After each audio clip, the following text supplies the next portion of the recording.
ലഹരിമുക്തമായ തലമുറയെ വാർത്തെടുക്കുക എന്ന ലക്ഷ്യത്തിന്റെ ഭാഗമായി ജൂൺ 26 ലഹരി വിരുദ്ധ ദിനം വിവിധ പരിപാടികളോടെ വാരം UP സ്കൂളിൽ സംഘടിപ്പിച്ചു. വർദ്ധിച്ചുവരുന്ന ലഹരി ഉപയോഗത്തിൽ നിന്നും വരും തലമുറയെ മുക്തമാക്കുക, ലഹരിയുടെ പ്രത്യാഘാതങ്ങളെക്കുറിച്ച് അവബോധം ഉണർത്തുക എന്ന ലക്ഷ്യത്തോടെ സംഘടിപ്പിച്ച ലഹരി വിരുദ്ധ campaign school HM AO Shri ഉദ്ഘാടനം ചെയ്തു.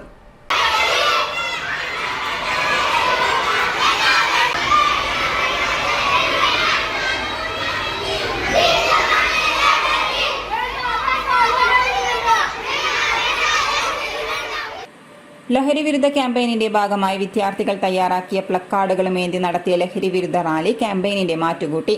K. തുഷാർ മാസ്റ്റർ ബോധവൽക്കരണ ക്ലാസ് കൈകാര്യം ചെയ്തു. ലഹരിയുടെ ഉപയോഗവും അതുമൂലമുണ്ടാകുന്ന പ്രശ്നങ്ങളും അവ എത്രത്തോളം സങ്കീർണമാണെന്നുമുള്ള കാര്യം വിദ്യാർത്ഥികളിലേക്ക് എത്തിക്കുവാൻ ബോധവൽക്കരണ ക്ലാസ്സിലൂടെ സാധിച്ചു. കൂടാതെ LP UP വിഭാഗം വിദ്യാർത്ഥികൾക്കായി മുദ്രാവാക്യ രചനാ മത്സരം, പോസ്റ്റർ രചനാ മത്സരം എന്നിവയും സംഘടിപ്പിച്ചു.